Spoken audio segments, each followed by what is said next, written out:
Hello, hello, hello. It's the Fat Boy, and welcome back to another episode of F1 2021 My Team Career Mode here, back in Spa-Francorchamps. And it is going to be raining. As you can see there, 11 laps of rain around the circuit, just like how it was in Season 1. So it's a bit unfortunate because I wanted it to be dry weather, and we are going to be taking a grid penalty. Probably a 5 place grid penalty because we are going to change the control electronics box before we head into qualifying. And looking at the R&D charts, aerodynamics we're doing not that bad, and we do get a new power unit upgrade, and we are third in the aerodynamic statistics chart. And looking at the chassis, we are somewhere at the bottom of the lower midfield pack, and we are fourth in the power unit, and obviously we're gonna be last in durability. So obviously, we have strengths in some areas, and we do have weaknesses in some areas. More likely like durability, for example, and I do want to get a fuel efficiency upgrade, just so that I can like underfuel the car a lot more, so that the car will be lighter in the race. And we are fifth in the R&D charts, so hopefully we do get some points, and we are gonna be playing on the 94 AI difficulty. And now we head into qualifying. Before we head into our first lap, be sure to like, subscribe, and turn on notifications in order not to miss any future uploads. And let's head into qualifying, as we are now gonna head into our first lap back in Spa-Francorchamps. As we now head into the bus stop chicane, braking at 100 meters, and we do lock up a little bit as we now get the throttle and the exit. We do get quite a lot of wheel spin, and that's a 1 minute 42.736, putting us up to P11. So probably we might have some very good progress as we now head into our second lap into Q1. So Sonoda is taking 10th place now. Carlos Sainz is behind us. Is now we now go up Eau Rouge into Radion. We do spin. Oh my! Oh, we almost hit the wall, and it's a 360. Oh my goodness! Luckily we didn't damage the car. And believe it or not, we did not get any damage. So that was fortunate for us. At least we managed to save the car from getting damaged. Even if we get front wing damage, that's not bad. And Schwartzman is out of qualifying just about, and we do have a 10th place grid penalty. So we have to bring out the car's performance as much as possible as we now head into the bus stop chicane, heading into the final corner, using all the curb on the exit. And thankfully we do not get as much wheel spin as before, and that puts us up to P8, a 1 minute 42.418. And Perez is in front of us on the soft tires, so it really shows how the Red Bull driver is faster than us, even the car as well, as we now head into the final few corners again for our second lap in Q2. So now with DRS open, we are 3.5 tenths up on our previous timing, and that puts us up to P5, be just below 1.5 tenths off of Pierre Gasly's pace. And who knows, Pierre Gasly might be my new teammate based on how consistent he is. And we are in P8 into Q3. So I'm gonna show you this whole lap for Q3 because it's the one and only lap I could squeeze into for this last qualifying session. And if you look at the bottom left, there's an Alpha Tauri heading into Blanchimon, and I think that's Pierre Gasly, if I'm not wrong. So we're gonna have to let him go. We're just gonna brake onto the right side of the road, and we let Pierre Gasly through, and we're gonna start the lap. We are gonna head into the bus stop chicane using all the curbs, not all the curbs on the inside. Oh, we do get quite a bit of wheel spin there, but we managed to catch the car, so we were able to start the lap. So now heading into turn 1, DRS open, braking on the 100-meter board, and I think we brake a little bit too much because we hit the curb at the apex a bit too much, as we now go full throttle into 8th gear around now, heading into Eau Rouge, into Radion. We do turn in quite a bit at the first curb, so we do so that we can turn in as less as possible. Now with DRS open, heading into the Camel Straight, up to 340 kilometers per hour this car, as we now brake at 50 meters heading into the Lecombe chicane. We do miss the apex a little bit, and we have to carry the speed through heading into the next right-hander. Now setting ourselves up for the braking point here in Rivage. As soon as the curb comes up on the left-hand side, as Valtteri Bottas has the fastest lap, we are gonna go half throttle on the fourth gear, heading into the next left-hander, trying to use all the curb we have on exit, heading into Puan, where the AI is the most overpowered here. and we do go off the circuit a little bit. As now we head into the Lafagna chicane, using all the curbs, taking the late apex, trying to carry more speed, I would say, taking more throttle as well, heading into Stavolo. We take a bit too much curb there, and we do not get the best exit possible, especially when it heads into the final back straight into Blanchimont. We're just gonna go flat out as Sergio Perez sets the fastest lap, a 1 minute 40.218, heading into Blanchimont now. We are going absolutely flat out, hoping for the best. Heading into the final corner as we now break at 100 meters into the bus stop chicane. We missed the first apex a little bit, including the second apex, but at least we carry more speed and we managed to catch the car from oversteering, and that's the lap. P7, a 1 minute 42.134, 3.5 tenths slower than Lando Norris. But at the end, we are only P10, so not ideal that position, but at least we are into Q3, even though we are last in Q3. So let's just hope for the best, and let's hope that we can score some points in the following Grand Prix. We're in Belgium once again for today's round of the Formula One World Championship. It's a race the great Ayrton Senna won 6 times, and in 2019, Charles Leclerc became the first driver to take their maiden win here since Michael Schumacher in 1992. Spa-Francorchamps then, a 4.35-mile tour of the Ardennes countryside, with 9 right corners and 10 left corners, giving us a grand total of 19. Average lap speeds in the dry can reach about 145 miles per hour, but without a significant improvement in these conditions, we won't be seeing anything like that today. Joining me on this very wet day is a man who's no stranger to driving in miserable conditions. Anthony Davidson, you've driven open cockpit, you've driven sports cars. How does the wet weather experience change between the different disciplines? Well, I wouldn't say there's much difference in all honesty. You know, besides the terrifying closing speeds you find in sports cars with the different categories all sharing the same track, driving in the rain is, well, driving in the rain. Of course, the biggest difference between the two is the closed cockpit versus the open cockpit. You get the luxury of staying dry in the sports car, but if your screen ever gets dirty, well, that's a pit stop, not just wiping your visor or pulling away a tear off. But most of the time, you know, they're both as miserable as each other, to be honest. It's time to take a look at our starting grid for today's race. It's Sergio Perez on pole position today, edging out Max Verstappen, who'll start from P2. As we continue through the rest of the grid today, we have Hamilton, Bottas, Pierre Gasly and Ricciardo, Sainz, Norris, Tsunoda and Charles Leclerc, Fernando Alonso, Ocon, Lance Stroll and Joe, Giovinazzi, Schwartzman, George Russell and Daniel Ticktum.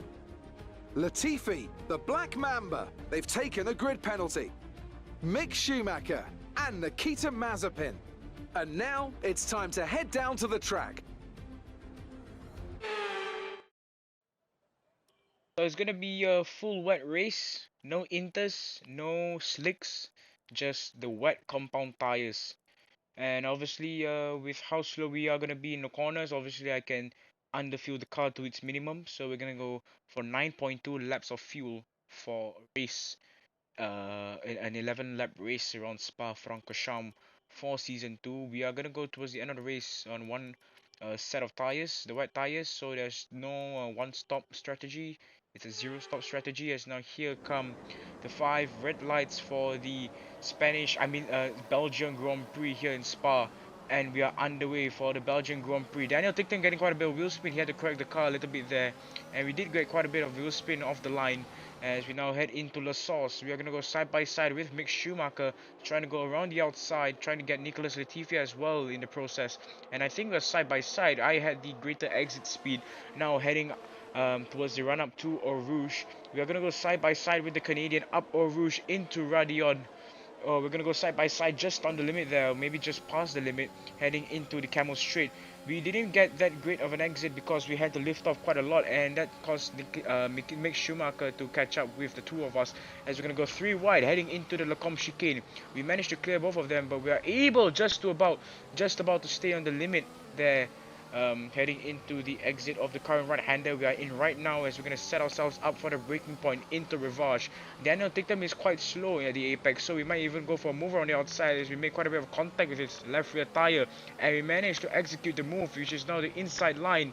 So we do have the track position, and we managed to clear the Alfa Romeo, and we are now up to P18. We still have many laps to go as we now head into P1, where it is the AI's most overpowered corner on this track in Spa. George Russell's right ahead of us, and obviously in real life he's not in the Williams anymore, as he's now with Mercedes towards the 2022 season. As you now look at everyone heading into the exit of Stavolo, Sergio Perez is still leading the lap, heading into the final back straight. Here we are into Stavolo. It shows how slow we are in the wets. I mean, obviously in the wets we have to be slower than in the dry, but I didn't expect myself to be that slow. As we now head into the final back straight, heading closer and closer towards Blanchimont, the third last turn. And we're heading into Blanchimont right around now as we go off the track. And we rejoin the track, and we do have a warning for exceeding track limits if I'm not wrong. And we skip all the way to lap 4. We would have DRS right around now because we are below 1 second in terms of the gap between us and George Russell, but we are in the wet weather, so obviously we don't have that aid of the extra straight line speed that we'll get. As we now head towards the exit of the Lecombe chicane, setting ourselves up into Rivage. George Russell sitting comfortably half a second ahead of us. As now I want to see what's going on at the front pack, at the front of the pack. So now looking at P7 to P10 as a McLaren Ferrari checkerboard, as there is Charles Leclerc heading into the Lafagna chicane, trying to roll the car through, and he's got wheel spin, and he's trying to set the car back into its original position, and he hits Fernando Alonso as well. Oh, oh my goodness, this is a huge accident, and the full course safety car must have come out.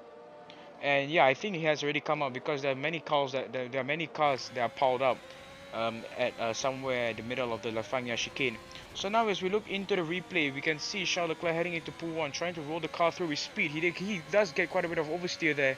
Now heading into the run-up for the Lafagna chicane. I think he might have got wheel spin there, and oh yes, he does. He does have wheel spin, and I'm sure he's not happy with himself. I am stupid. I am stupid. And yes, you've heard there, Charles Leclerc calling himself stupid for doing for wheel spinning, and now he's just stuck there, and probably I think he had a penalty or something, and it did involve Fernando Alonso as well. Fernando Alonso is a innocent bystander here in this incident on the 4th lap of this race. As there's Charles Leclerc, that's where the wheel spin happens. I thought Fernando must have thought that he would clear Leclerc before he hit him, but Fernando was wrong in terms of his calculations, and he was involved in the incident too. Fortunately, Alonso wasn't out of the race. He's still in the race, and Charles Leclerc is all the way at the back of the grid because he's last now. So now the safety car is coming in, and Sergio Perez is leading the race. Now the race is on. Now the race is on him. Now the race start. We are just waiting for him to start the race. That's what I'm trying to say. I don't know what extra words I'm trying to say as well. So now we're side by side with George Russell waiting for Checo to cross the line to restart the race, and now everybody starts to speed up. It's green flags, and we managed to go around the outside of George Russell. Now the inside line, we have the track position, and George Russell's got overtaken by my former teammate Daniel Tictum, and he gets absolutely mugged off, and he's now down to P17. So that was a really cheeky overtake heading into La Sauce now into turn 1, and we're now up to P15. And at this rate, probably I can catch up to Giovinazzi, but I'm uncertain whether I can overtake him or not, given that we have 5 laps to go in this race. As we now head up Eau Rouge into Radion, we do go off the track a little bit. Oh, we do go off the track, and I think that's our second warning for track limits. Obviously, we cut the corner there, and Tictum is starting to catch up a little bit, and I haven't seen this onboard in a long time. As we now head into the Lecombe chicane, trying to roll the car through while carrying the speed at the same time, trying to catch up to our teammate Robert Schwartzman, who is 8.5 tenths ahead of us. Now heading into Rivage, we are trying to roll the car through, heading into Rivage here, the exit into the next left-hander. We tend to get a bit of oversteer into Rivage there. So now we set ourselves up for the next right-hander into Pouon, and We are getting really close to Robert Schwartzman now. We've gained 2/10 of a second. Now setting ourselves up for the braking zone, heading into the Lefania chicane, trying to brake at 50 meters, how I would always do in the dry weather. But we have to turn it really slowly, if not we're gonna get a lot of understeer. That's the problem in the wet weather. We're gonna get a lack of grip. That's why I'm really trying to get really careful on the throttle, trying to tiptoe our way through the track. And we do get a green sector 2 on the top right, as you can see there. So we're just trying to catch up to Schwartzman. We're closing in, using as much ERS as possible. Now heading into Blanchimont. Are we going to go off track limits? No, we are just going to stay on the track limits. And are we going to go for the dive bomb down the inside of Robert Schwartzman? We are going to lock up, and yes, we're going to go for the dive bomb. And we stay on the track limits, trying to go around the outside. I mean the inside. Now is the outside line. Trying to tiptoe our way, heading into the last corner. And we managed to stay ahead of our teammate. Whew. Oh, that's a lot of words to say there. We did lock up the front right, I have to say that. So now heading into La Sauce. Now we skip all the way into the last lap of the race. I did say that we are gonna catch up to Giovinazzi, but we are gonna run out of track to catch up and overtake him as well.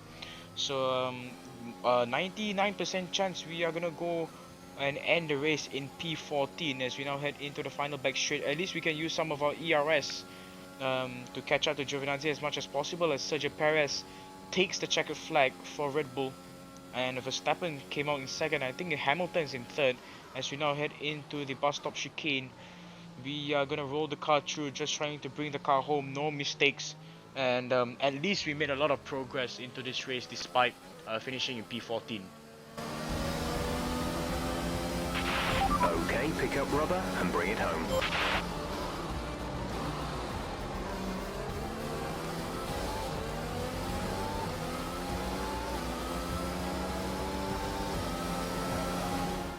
Many doubted whether they could pull off the win here at Spa-Francorchamps, but they've done so in spectacular style. So Anthony, what made the difference out there today? Well, the safety car completely changed the race, didn't it? It's hard to say exactly what would have happened without it, but there's no question that they came out of that situation in a good position.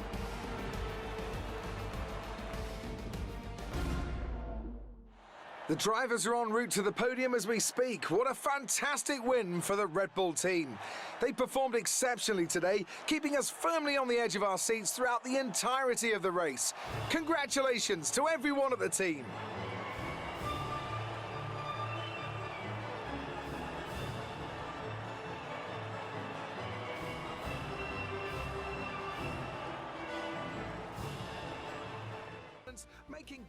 Now, unfortunately, we didn't get any points as we expected to get before the race, but given that we started in P20, I am fortunate to make a bunch of overtakes, and we managed to stay ahead of Robert Schwartzman in the last few races. And I think his contract is going to expire after this race, so definitely, most likely, I'm going to replace him for a better driver, someone who is going to be more competitive with me up the order, to give me a bit more competition a bit. So probably Robert Schwartzman's future in F1 is a bit uncertain. And that's all for today's episode. If you enjoyed this video, be sure to like, subscribe, and turn on notifications. I'm the Fat Boy. Have a good day after watching this, and I'll see you in the next video. Have a good day and goodbye.